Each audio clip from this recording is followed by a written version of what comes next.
আসসালামু আলাইকুম বন্ধুরা। আজকে আমি অনার্স তৃতীয় বর্ষের গাণিতিক পদার্থবিজ্ঞান প্রথম অধ্যায়ের 2 নম্বর প্রশ্নটি নিয়ে আপনাদের সামনে হাজির হয়েছি।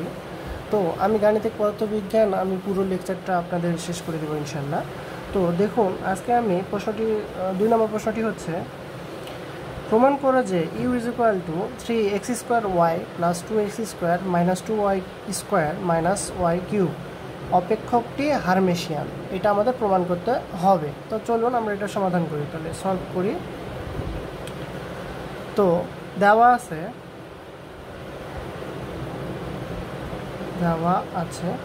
কি দেওয়া আছে দেখুন তো বন্ধুরা, এটা দেওয়া আছে না, তাহলে U is equal to 3x² plus 2x² minus 2y² minus Y cube, এটা আমাদের দেওয়া আছে।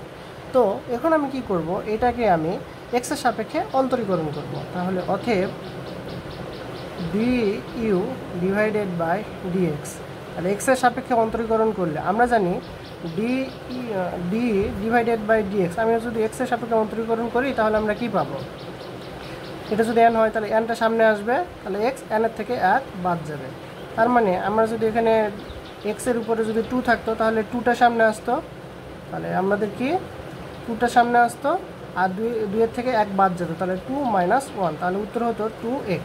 তাহলে ঠিক তেমনই আমাদের, তাহলে আমি কার সাপেক্ষে অন্তরীকরণ করতেছি, এক্সের সাপেক্ষে। তাহলে এক্স বাদে যারা যারা থাকবে তারা হচ্ছে ধ্রুবক, তাহলে তাদেরকে আমি বের করে নিব আগে। তাহলে 3 আর ওয়াই, 3y-কে আমি বের করে নিলাম, যেহেতু ওরা আলাদা রাশি, এক্সের সাপেক্ষে ওদের অন্তরীকরণ করা যাবে না, তাহলে ওদের আমি বললাম ধ্রুবপদ। তাহলে আমি 2x, তাহলে x² অন্তরীকরণ করলে পাবো 2 সামনে আসবে আর এক্সের থেকে 2 থেকে 1 বাদ যাবে, তাহলে 2 - 1। আবার এটাকে আমি অন্তরীকরণ করবো, তাহলে 2 কনস্ট্যান্ট, তাহলে 2কে বের করে নিলাম গুণন, তাহলে 2 সামনে আসবে, 2 থেকে 1 বাদ যাবে, তাহলে 2 - 1 মাইনাস।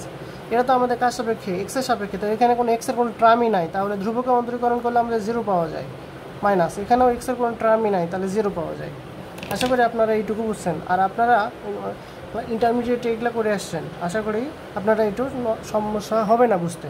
তাহলে আমাদের এটা হিসাব করবো, 2 2 3 আর 2 গুণ করলে হয় 6, এখান থেকে এক্স 2 থেকে বাদ দিলে হবে 1, তাহলে 1 লেখার দরকার নাই, তাহলে 6xy প্লাস 2 আর 2 গুণ করলে হবে 4, 2 থেকে 1 বাদ দিলে আমাদের 1 লেখার দরকার নাই, তাহলে 6x আমরা পাইলাম। আর এটা তো 0 0, আমার লেখার কোনো দরকার নেই।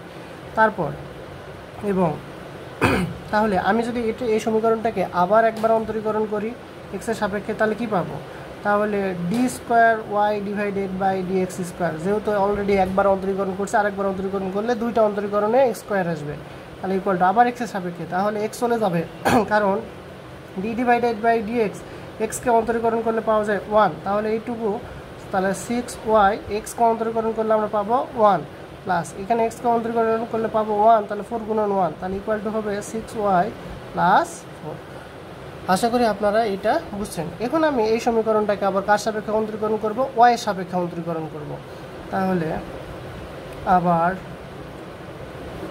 du ডিভাইডেড বাই dy, তাহলে আমি কার সাপেক্ষে অন্তরীকরণ করবো, y এর সাপেক্ষে, তাহলে y-কে অন্তরীকরণ করলে y পাবো 1 পাবো, তাহলে পাবো 3x² প্লাস এখানে তো y এর কোনো টার্মই নাই, তাহলে এটা হবে 0, এখানে y, তাহলে 2, y-তে উপরে পাওয়ারটা সামনে আসবে, ওখান থেকে 1 বাদ যাবে, এখানে পাওয়ার সামনে আসবে, 2 ওখান থেকে 1 বাদ যাবে, তাহলে আমাদের কি আসতেছে দেখুন তো, 3x², এখানে তো 0 লেখার দরকার নেই, 2 2 4, তাহলে -4y, আর এখানে আসবে -3y এর উপর স্কোয়ার। আশা করি আপনারা বুঝছেন। এটাকে আবার আমি আরেকবার y এর সাপেক্ষে অন্তরীকরণ করবো, তাহলে অতএব d² ডিভাইডেড বাই dy এর উপর স্কোয়ার, এটাকে যদি y এর সাপেক্ষে, এখানে তো y এর কোনো টার্মই নাই, তাহলে 0, মাইনাস এখানে y-কে অন্তরীকরণ করলে 1 পাবো, তাহলে 4 গুণন 1, মাইনাস এখানে অন্তরীকরণ করলে পাবো 2 সামনে আসবে, ওখান থেকে 1 বাদ যাবে, তাহলে এখানে আসবে -4, এখানে আসবে -3 2 6y। আশা করি আপনারা এইটুকু বুঝতেছেন। তাহলে অতএব আমাদের কি করতে হবে দেখুন তো, আমাদের যেটা করতে হবে, এই সমীকরণ আর এই সমীকরণ আমাদের যোগ করতে হবে। যদি এই সমীকরণের ফলাফল ইকুয়াল টু 0 হয় তাহলে সেটা হচ্ছে ল্যাপ্লাসের সমীকরণ মেনে চলবে, আর যদি 0 না হয় তাহলে সেটা ল্যাপ্লাসের সমীকরণ মেনে চলবে না, অর্থাৎ তারা হারমেশিয়ান হবে না।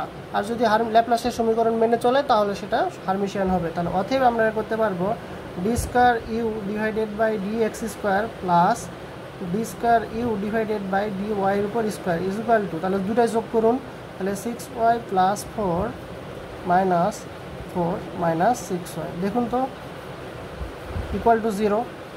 ইহা একটি কিসের সমীকরণ? ল্যাপ্লাসের সমীকরণ। তাহলে লিখব কি, ইহা যেহেতু 0, এই দুটার যোগফল অর্থাৎ ডি স্কোয়ার এখানে যেই থাক না কেন, D square divided by D X square plus D square divided by D Y স্কোয়ারের মান যদি আমাদের 0 আসে, তাহলে সেটা হচ্ছে ল্যাপ্লাসের সমীকরণ হবে।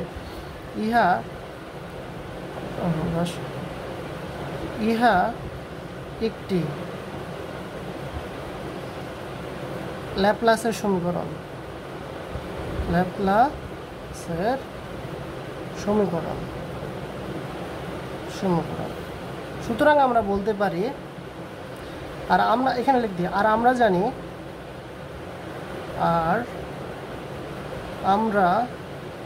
জানি কোনো ল্যাপ্লাসের সমীকরণ কোনো ল্যাপ্লাসের সমীকরণকে সিদ্ধ করলে, অর্থাৎ কোনো আমরা জানি কোনো সমীকরণ দেন, এখানে কোনো সমীকরণ ল্যাপ্লাসের সমীকরণকে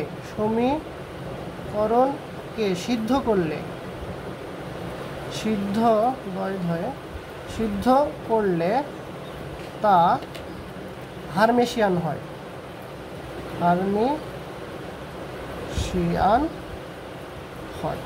সুতরাং এই সমীকরণটি একটি হার্মেশিয়ান অপারেটর বা হার্মেশিয়ান অপেক্ষক। আশা করি আপনারা বুঝছেন। যাদের কোনো সমস্যা হবে তারা কমেন্টে জানাবেন। আসসালামু আলাইকুম।